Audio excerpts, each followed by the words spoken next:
My name is Emily. My name is Amanda. Welcome to our channel, Gale Force Twins. The weatherman was wrong. The weatherman was wrong. Look at these rollers. Look at these rollers, guys. Check it out. All right. Got some white caps out here. It's definitely pretty sporty today. Check out those white caps. Let's get back into the shelter. Yeah. So the weatherman was wrong, but we're still out here. We're deep dropping today for black belly rosefish. These AKA fish, the alien fish. To us, they look like aliens. They're a species of squirrel fish, I believe, which makes them really cool. They got all these spines and weird stuff on them. And you normally want to do that on a flat, calm day, but we're already out here in 800 feet of water, so we're committed. We're going to do our best to keep the mic out of the wind and keep you guys from getting seasick from watching the screen. I think you'll be fine. We're out here. It's really not that bad. It's not too bad. It just looks bumpy, but it's fine. All right, guys, welcome to our channel, and we're excited to show you guys these alien fish.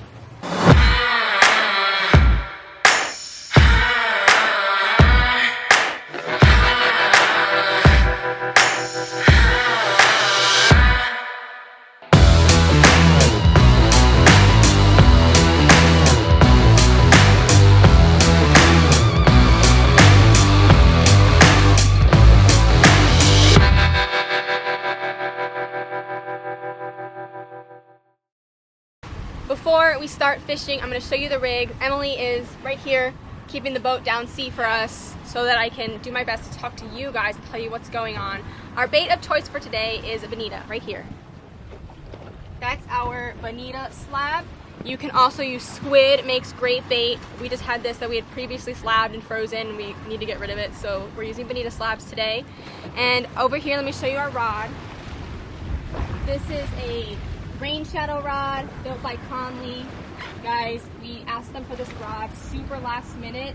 They did an awesome job like hooking us up. We were about to go fishing. We're like, hey, I need a deep drop rod, and they were like, no problem, here's the great rod. So this is the perfect rod for us. Our reel is a Canacom 1000 spooled with, this is 80-pound braid because we double this braid up for our kite fishing, but you really don't need 80 pound, you can use 50 or 60-pound braid as well.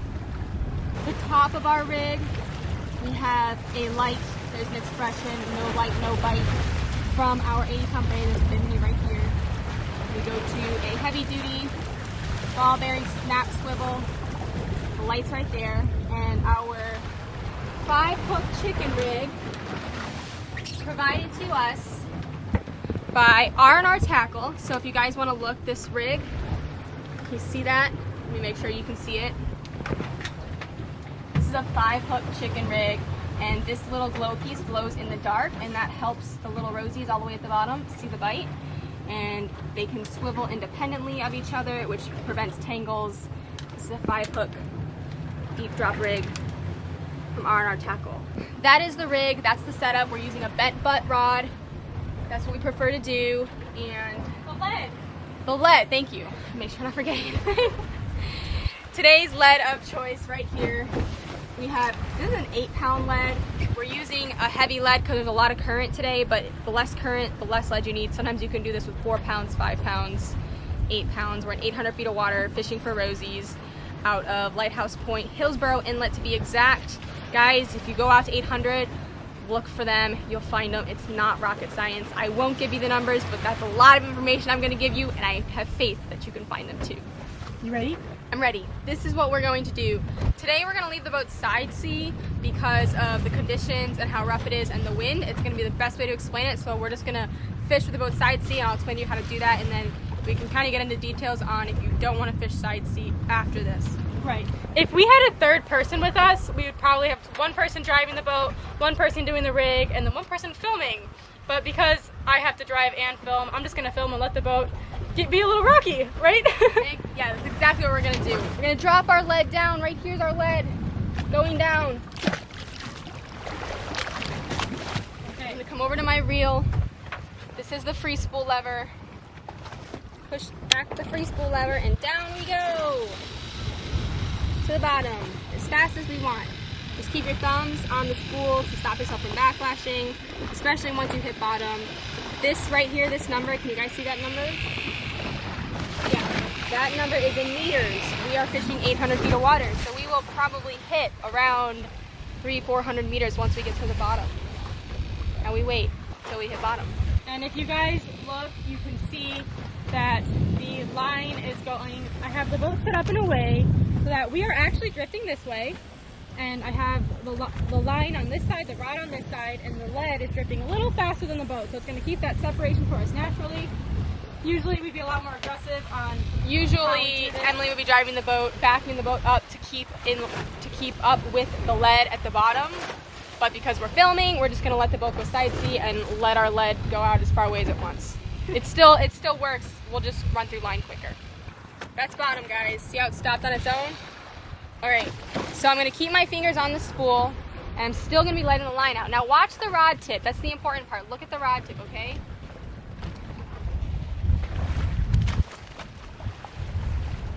Those are bites. I know it's really hard to see it, guys. See that? That's bites. Those are bites. I saw it. Those are bites. Okay, so while we're getting bites, now come back over here. Now there's more than one way to do this, but we're gonna keep it in free spool. So my thumbs are on the spool. I know I'm getting bites. I'm letting the Rosies eat. I'm saying eat. Eat, guys, eat. I'm not putting tension on the spool. I'm just letting them eat, take the bait, swallow it, do all their fun stuff. Okay, so once I know that they've eaten for long enough, I'm gonna lock it up. Ready, set, lock. And then I'm gonna put it in gear. So by putting it in gear like that, I'm hooking them. It's kind of like setting the hook. We don't really set the hook in saltwater fishing, but that's our version of it. Now, I have a 5-hook rig down there. Take it out of gear. Drop it down to the bottom. Just like that. And we want to try to catch another one.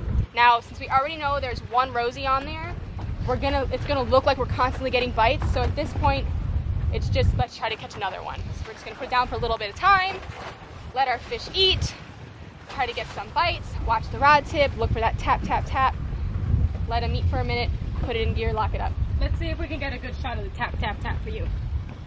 Okay. There it is. There it is. There it is. There it is. I really hope you guys can see this on film. I hope it translates well. There it is. Yeah, I totally see it. Oh yeah. Yeah. Okay. Oh, that's you a guys good one. Can see that. Some people like to just leave it locked up and wait for the bites, and then once they get the bites, they put it in gear. That does work, but you need to make sure you're maintaining bottom. So if you have a lot of current, that method can get tough.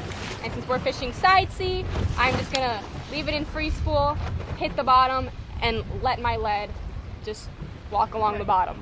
Did that make sense? I think that made sense. So if you are doing it this way, basically Amanda explained it pretty well. I hope that makes sense to you guys.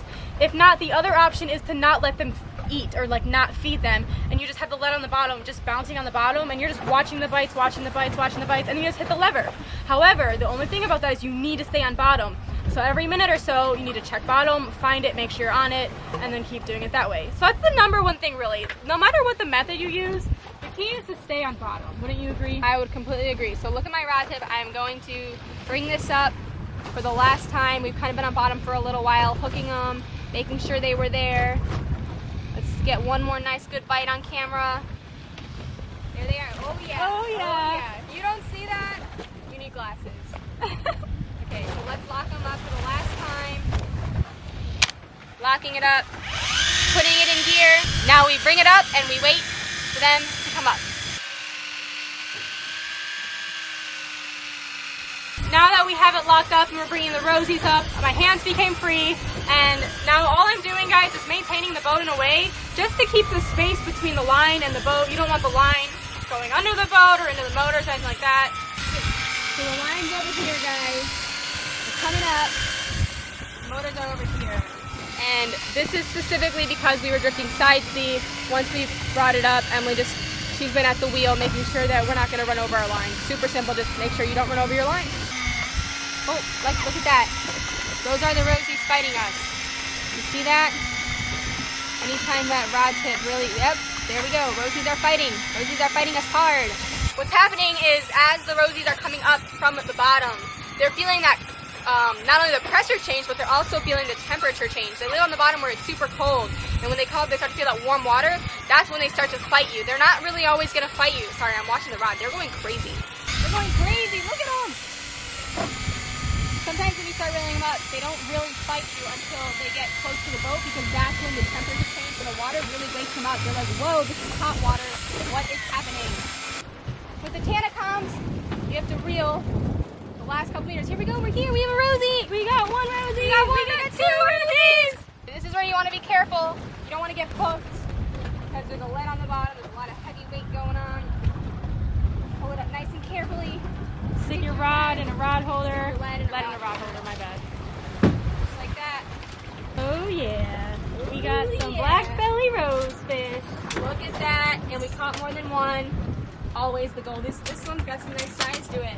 They both are pretty decent sized rosies. We're squatting down low to stay out of the wind for you guys. But look at this black belly rosefish. So black belly rosefish, you can kind of hold them like a bass. So instead of getting a bass thumb today, I'm going to get a rosy thumb today. Look inside the mouth. Do you see that? Oh yeah. We got some action going on. Look at that black mouth, you guys. Look at how crazy that is. That is why black belly rosefish are called black belly rosefish. They have nice, they have spines, lots of spines, and a huge eyeball. So these fish live way down deep. It's pitch black down there. So their eyeballs have to be big so they can see and smell. Well, they don't smell with their eyes, but you know what I'm saying. They don't smell with their eyes. Which is why the glows, the little glows on your rigs help, and same with having a light. Yep. So No guys, light, no bite. no light, no bite. These black belly rosefish are a species of scorpion fish, guys. And clearly you can see why. Look at that. Look at the fins. I think these fins are They're so cool. And they're not poisonous or anything. The spikes aren't gonna, send you to a hospital, but they are sharp, so just be mindful of that. And check it out. Crazy. Love the color, bright orange color. I think it's just really cool that there's even a fish in the world like this. We actually came up with a saying the other day, which we were going to post to Instagram. We haven't done it yet. It's rosies are red, the ocean is blue. I like fishing. How about you? That's our poem. Let us know if you like the poem in the comments, guys. Roses are red. No, No, rosies are red. The ocean is blue. I like fishing. How about you? We have to You guys gotta go check out that Instagram copyright post, that. That's right? our poem. We wrote a poem. We wrote a poem. We wrote a poem. All right, let's put these rosies on ice. How about we make another drift and try to catch a few more? Let's do it. Next drift? Next drift. Making another drop. Drop number 2. Going down, down, down, going down, down, down to the deep blue sea, the deep blue sea. I hope you guys like our singing abilities. Yeah, they want to hear us sing Baby Shark all the time. I know. The other day, yesterday, 2 days ago, I went to the sandbar and there was baby sharks everywhere, by the way. Yeah, there were actually baby sharks. I was like, oh, there's baby sharks here. I didn't sing baby shark though. Okay, just to let you guys know, if you're using bonita chunks like we had, they're pretty sturdy baits, you could say, with the skin on them and everything. So we didn't even replace the bait. As long as all the hooks still had bait on, we used them again. However, squid is more of like a one-time use thing. If squid gets hit... That's not true. That's not true? Last time we deep dropped, I used squid and I didn't have to change the baits out once. Okay. But we must have had just the I stand corrected. But usually, you'll have to change squid out more. Often. So with bonita, we just did chunks. You saw the chunks. This is the whole slab. And then with squid, you can cut it into 2-inch pieces. But then on the last hook, I'd put a whole entire squid on it. Wouldn't you say so? I would do that too. Same thing here. If you want on the last hook, put a nice big chunk of bonita slab. I didn't today. I don't know why. I probably should have. But the nice big chunk is always good, especially if there are tilefish around. Every once in a while you'll catch a tilefish. A golden tilefish will be out here and they like those big baits. So that's why you want to have that big slab on the bottom hook, because you could catch a tilefish as well. We're on bottom and Amanda is keeping her thumbs on the spool kind of lightly. Just kind of letting the line go out. Look Keeping at, I'm already the getting bites. We're getting bites. Look. Check it out. Yeah. Look at that. Wow, those are hungry fellers. Look at, they're on there already. Let's catch Get some hooked more. up. Wow. Whoa. Got some rollers out here, Got guys. some big seas. I hope no one gets seasick watching these videos. Let's see one more nice bite. Come on, I want to see it. There it is. There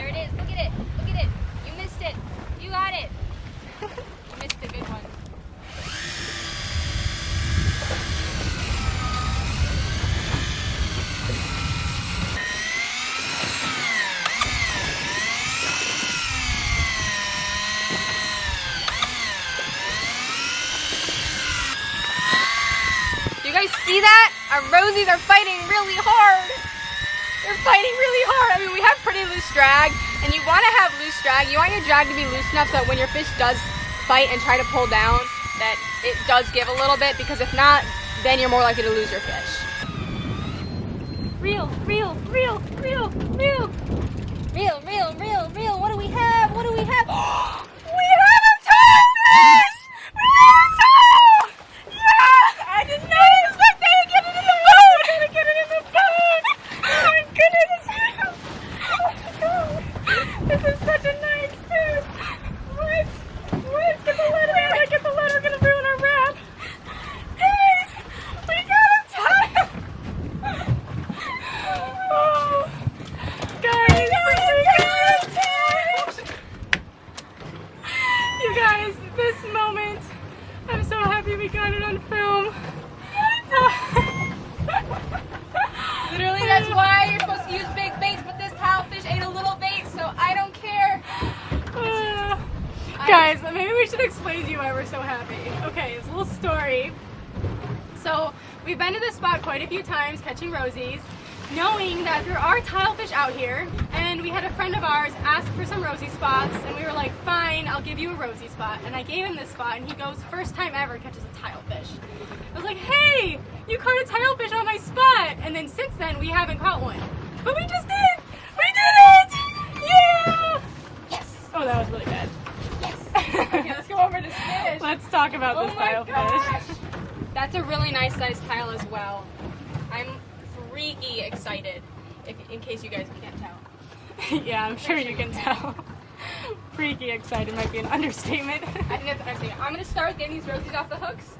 Wait, hold on, not to mention, wait a minute. We got 3 Rosies One, and two, a three TileFish. Rosies and a TileFish. So that is why, you guys, you hook them, you drop it back, you hook them, you drop it back. After that first bite, I had a really strong feeling we had a TileFish, and I wanted to keep dropping it back though to try to catch more Rosies, and I was like, well, if I knew there was TileFish on there, I wouldn't have done that. I would have just brought the thing up. We took a chance. Alright, this is a golden TileFish. A golden TileFish. Look at how cool they are. TileFish have amazing meat. Like a TileFish is like comparable to lobster. You're like eating lobster or stone crab. The meat is sweet, the meat is spongy. It is probably one of my favorite fish to eat. I see a TileFish recipe video in the future. This is so exciting. I'm really excited. I'm so happy. Look at our golden TileFish. Alright guys, so this is a golden TileFish, and clearly you can see why it's called a golden TileFish. The other species of TileFish is a blue line TileFish, which are basically, they don't have these yellow spots, and they're all just like a grayish color with a blue line on them. So this is a golden TileFish, which is considered the, what would you say, it's the more... The golden TileFish it's the better species? Yeah. It's the more delicacy of a species? Yes. So the goldens you catch in deeper water, the blue lines you'll catch in maybe 400 or 500. And look at their check teeth. this out. They Look have at those teeth, guys. Don't stick your finger in there, that would hurt. Okay, Amanda, I think we need to get a really awesome picture with this fish. Get a picture. Whoa, big wing. Fishy's going on ice. Fishy's going on the ice. Ready? Fishy's going on the ice. Going on the... Did I make it? Yeah, you made it. Last fish going on the ice. Fishy's going on the ice. Thanks for watching, guys. We hope you enjoyed this video. We absolutely had a ton of fun catching these fish. We hope it was helpful, because this was supposed to be a learn how to catch Rosie's video, not a TileFish video, but Now you can do both. whammy. Yeah. Now you get to do both. If you have any questions, go ahead and leave them in the comments. Let us know. Make sure you follow Gale Force Twins on Facebook, Instagram, and YouTube. Like and subscribe for more. Thanks, guys.